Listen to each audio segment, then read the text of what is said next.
Elcara Ham Radio presents a Time Machine Tuesday vintage video release. Welcome to Lake Cumberland Amateur Radio Association. You can find us at elcara.net, on Facebook, on YouTube, and on Instagram.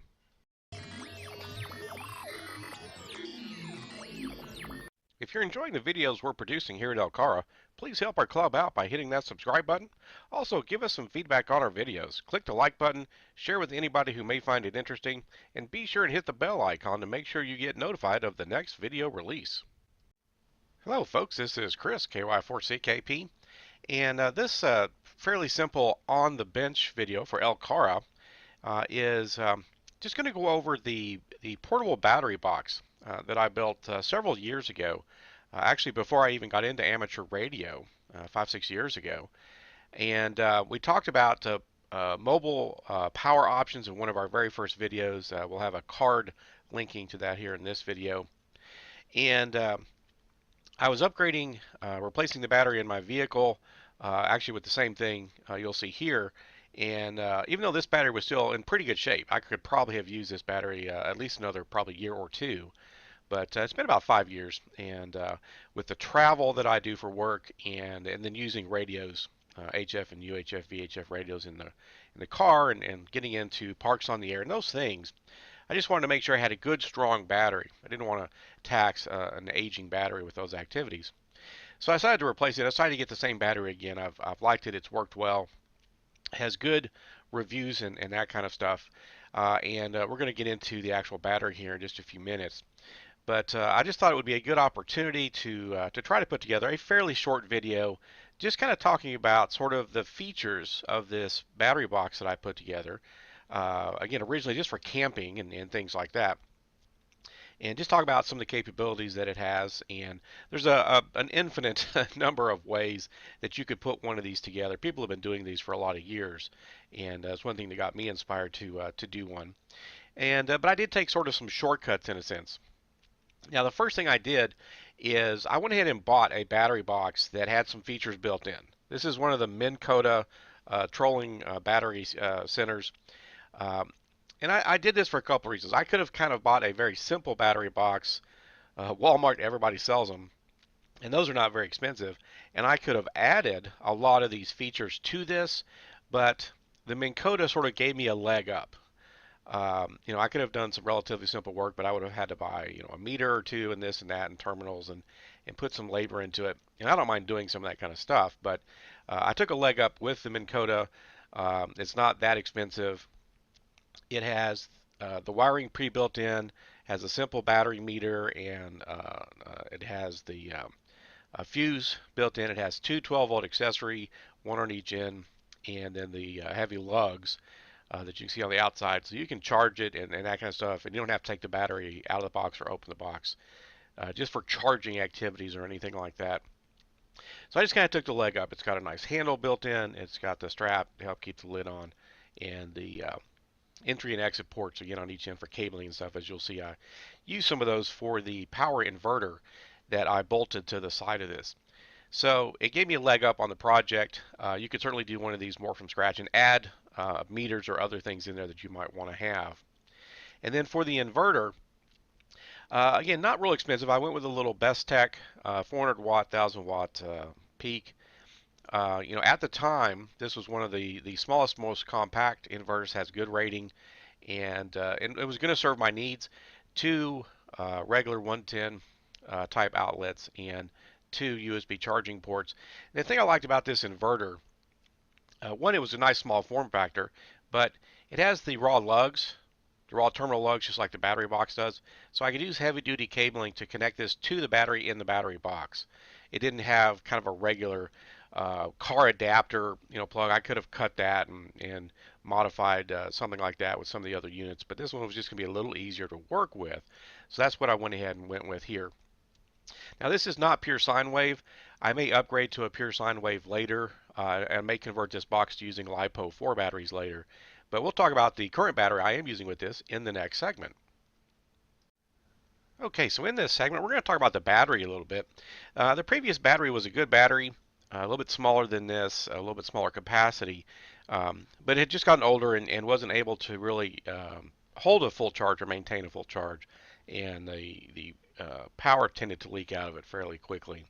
So since I was ready to upgrade my car battery, and it was this dual-purpose type battery, I just figured I could kind of kill two birds with one stone there. Get a new battery for the car, and swap in this battery into this battery box, so I could get a little better utility out of the battery box. So this is the X2 Power. This is a BCI Group 34 size battery. It's AGM glass mat battery, sort of maintenance free. And it has the dual terminals. Not that I've ever really needed that per se, but it had the dual terminals.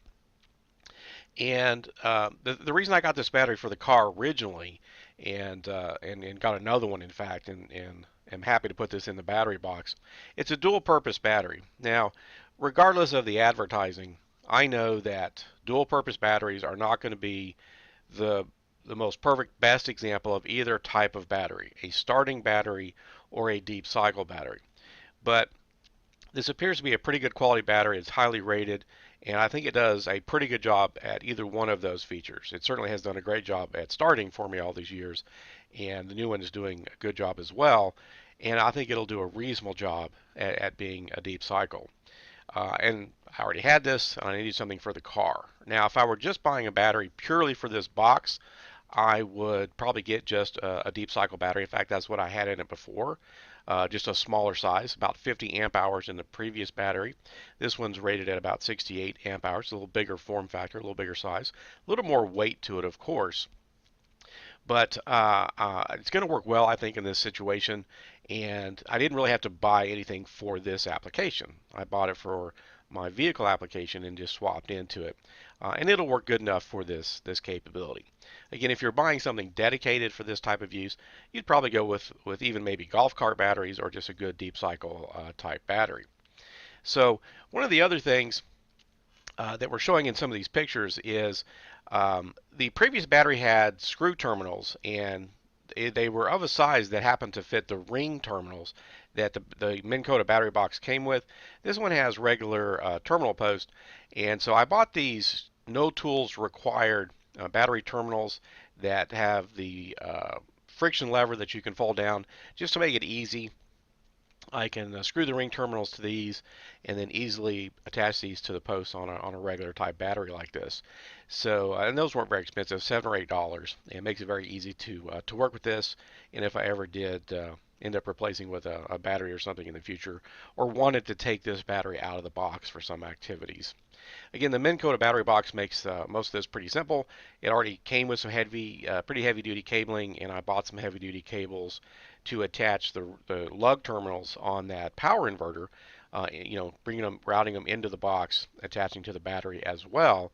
And we'll see a close-up of that picture here coming up. They just connected in nice and easy, and then that friction fit clamping system for these terminals makes it easy to connect to a regular terminal on the battery.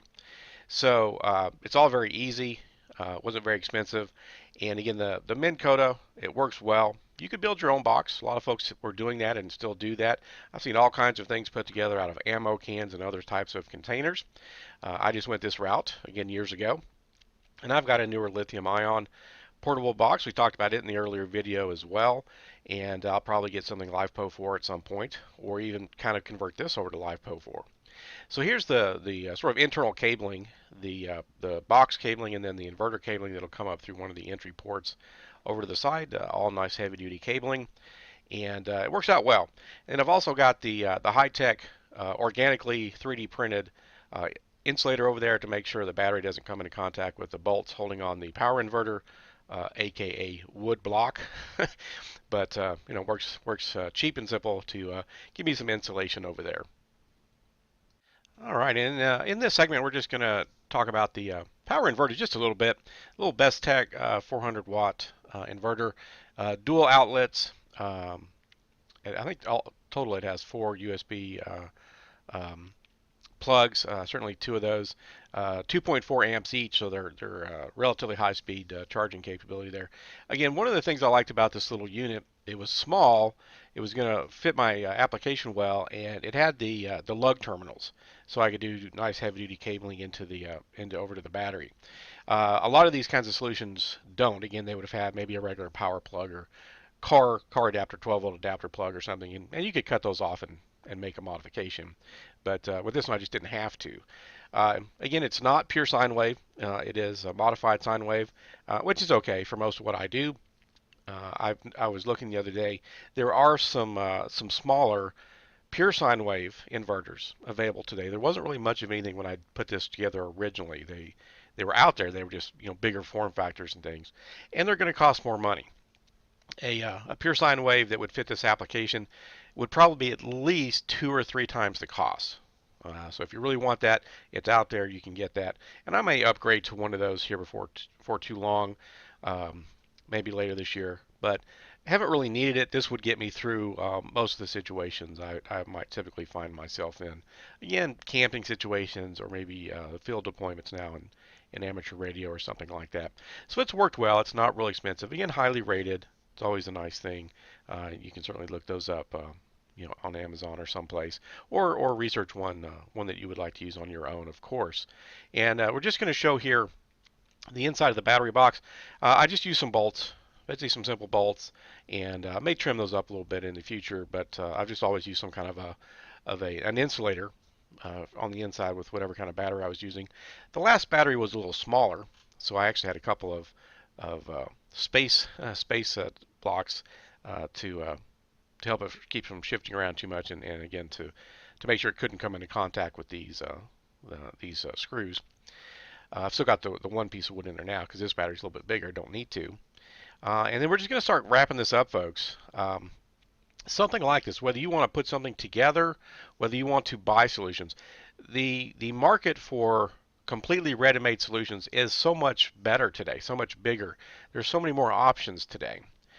Even the lithium ion that we talked about in the first portable power video that we did. When I bought that unit a few years ago, there weren't as many options. Today, there's just thousands, hundreds or thousands of options. Any price point, different kinds of battery technologies, lithium polymer, LiFePO4 lithium iron polymer tends to be about the best new battery technology. A lot of things are going that route. Form factors and connectivity types, output levels, you've got a lot of choices, whether you're going to build something or whether you want to buy something pre-made. If you like to be really hands-on, building something is still a very viable way to go, even if you are going to get a lithium type of battery solution. Again, I may convert this over to something like that in the future, and then that might become another little on the bench video or something. So I just want to kind of go over this since I kind of had it out and was swapping the battery. I thought, hey, well, let's just talk about this a little bit. We mentioned these solutions in the earlier video. We didn't really get into them. So again, it has a little meter on the top. It's not super accurate, I'm sure, but helps give you an idea, how you're doing with your battery. It's got the reset on the circuit, and then the has the fuse in there. And you could add additional fusing in places if you needed it. That's pretty much it, and we just wanted to kind of go over this and share a little bit of deeper information on this. Again, maybe as an inspiration to folks. Again, whether you would like to go ahead and build your own solution or buy a solution. Again, that was part of the original video, was just to give folks an idea of some of the kinds of things that are out there. And we talked in a video about solar panels, different ways of charging, whether you have a generator, whether you're able to charge things on your mains power at home before you go on your trip. We have a generator in the field, solar panels in the field, those kinds of things as well. So that's pretty much it. I just thought we'd put this together and share this with folks. So this is Chris, KY4CKP, for Lake Cumberland Amateur Radio Association, 73.